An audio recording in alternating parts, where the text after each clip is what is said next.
कालेऽपि ब्रह्मनिर्वाणमृच्छति एषा ब्राह्मी स्थितिः पार्थ नैनां प्राप्य विमुह्यति स्थित्वा स्यामन्तकालेऽपि ब्रह्मनिर्वाणमृच्छति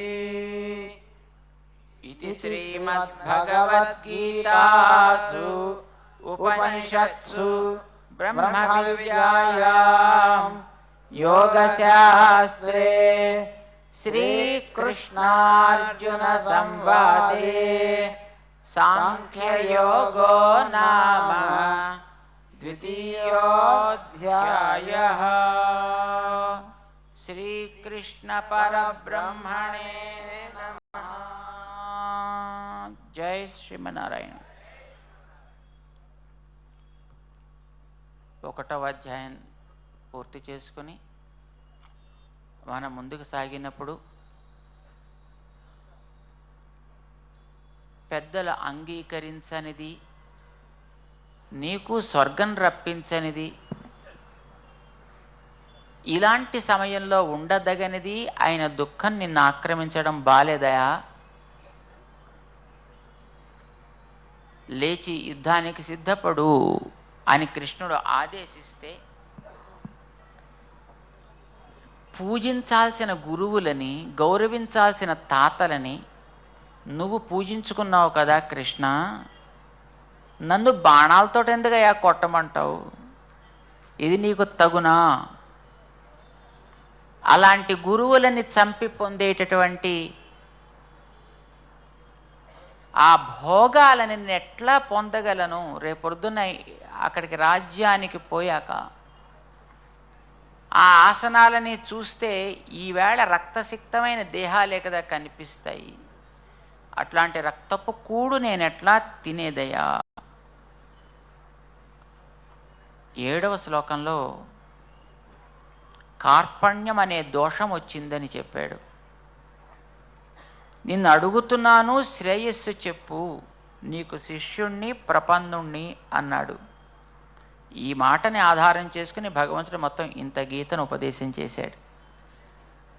కార్పణ్యము అంటే ఈ మానవ శరీరంలోకి వచ్చి చేయాల్సింది చేయకుండా పోతే వచ్చే దయనీయ దశ, దానిని కార్పణ్యము అని అంటారు అని ఉపనిషత్తులు చెప్తాయి. శ్రేయస్సు అని అంటే ఈ శరీరం వదిలిన తర్వాత జీవుడు మళ్ళీ ఇట్లాంటి క్షుద్ర శరీరాల్లోకి రాకుండా ఉత్తమ శరీరాల్లోకి వెళ్ళడానికి వెళ్ళే మార్గం ఏదో దానికి శ్రేయో మార్గం అని పేరు. వేదాలు అవి చెప్పాయి, ఈయన మాట చెప్పలేదు, కానీ ఆ పదాలని వాడాడు. అది ఆధారం చేసుకున్నాడు కృష్ణుడు. దానిని బేస్ చేసుకుని ఆయనకి పైన గీతంతా చెబుతాడు. అయితే గీతంతా చెప్పమని ఆయన అడగలే, యుద్ధం చేయమంటావా మానమంటావా చెప్పమని అడిగాడే. కానీ చూడండి, ఎప్పుడైనా కొంతమంది ఇండ్లకి బంధువులు వస్తూ ఉంటారు. ఇల్లు మంది చిన్నదైనా పాప ఆ ముసలి బంధువులు వస్తే పొమ్మనలేము, ఇంట్లో పెట్టుకోలేము, వాళ్ళని పోషించడం చాలా కష్టంగా అయిపోతూ ఉంటుంది. అలాంటప్పుడు నెల రోజులు ఇంట్లో మనకి తిష్ట వేసేస్తే పోషించడం సిటీల్లో కష్టం కదండి, అందులో రెసిషన్లోను. అలాంటప్పుడు ఎట్లాగైనా వాళ్ళని బయటికి పంపించే ప్రయత్నం చేయడానికని, తాతగారు మీ ఇంట్లో మనవాళ్ళు బాధపడుతుంటారు ఏమిటో, అబ్బెబ్బే వాళ్ళందరికీ చెప్పేసే వచ్చానమ్మా. ఏం చెప్పినా ఆయన పోకపోతే పాపం ఏదో ప్రయత్నం చేసి వాళ్ళ అమ్మాయిల దగ్గర నుంచి టెలిగ్రామ్ వచ్చినట్టుగా ఒకటి తెప్పించేట. అయ్యా టెలిగ్రామ్ వచ్చిందండి, మీకు అర్జెంటుగా రమ్మని అని. పాపం అయిష్టంగానే ఆయన బయలుదేరాడు మూటా ముల్లే సర్దుకుని. గుమ్మం దాకా వచ్చేటప్పటికి పని పిల్ల వచ్చి, అయ్యో బాబాయ్ గారు వెళ్ళిపోతున్నారండి అందిటండి. అయ్యో నీకు కష్టం కలిగించి ఎలా పెడతానే మళ్ళీ వెనక్కి వచ్చేటండి ఆయన.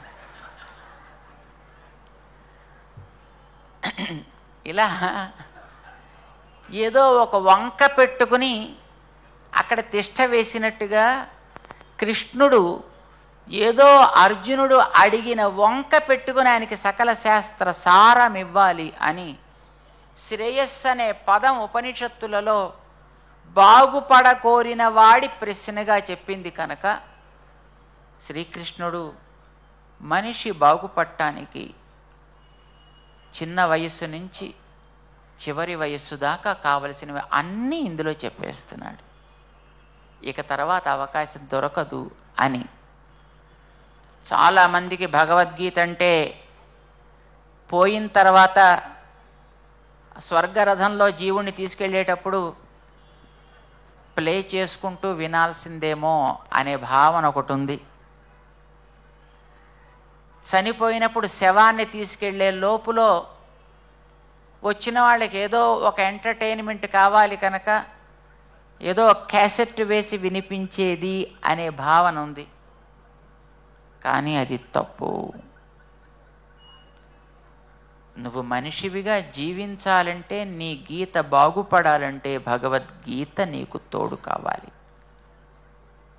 మన గీతని బాగు చేసుకోవడానికి భగవద్గీత, మన జీవితాన్ని సమర్థవంతంగా తీర్చిదిద్దుకోవడానికి భగవద్గీత స్వామి చెప్పాడు. ఈ 2వ అధ్యాయంలో మళ్ళీ హృషీకేశ పదం చాలాసార్లు ఉంటుంది.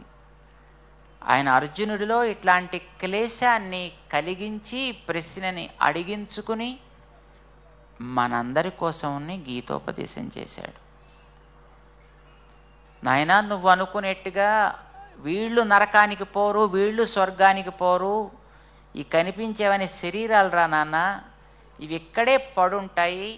వాటి వల్ల ఆత్మకి కలిగిన దోషానికి వీటికే దండన వేసి సవరించుకోవాలి.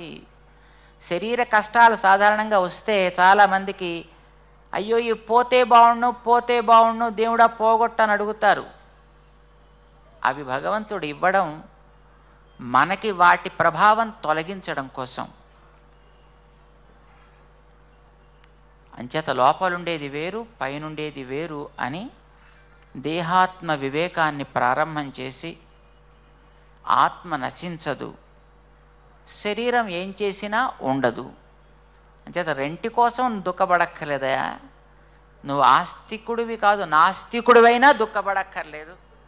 ఎందుకంటే వాడు కూడా శరీరాన్ని ఎప్పుడు పెర్మనెంట్గా అట్టే పెట్టలేడు.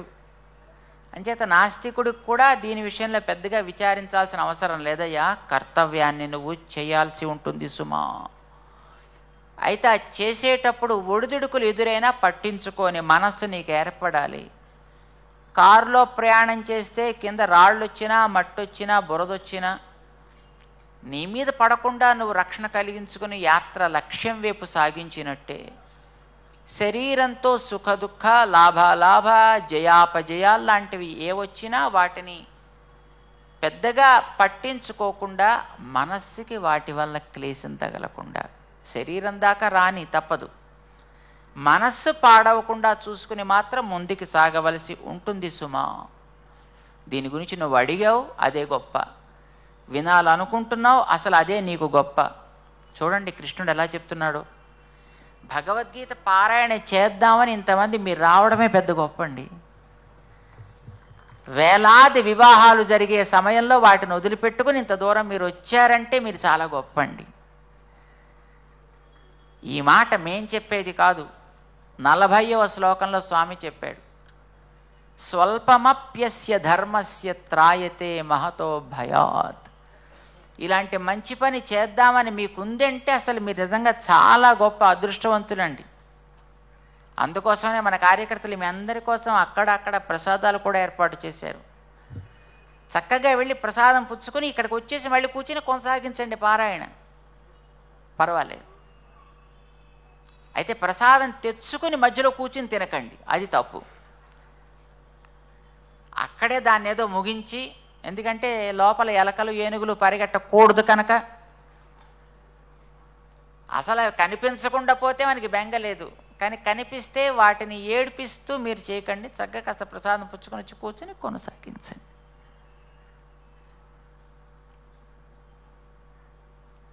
మనస్సులో ఆ నిశ్చయం ఉండాలని జ్ఞాపకం పెట్టుకో. ఇది క్రమంగా వినడం వల్ల వస్తుంది.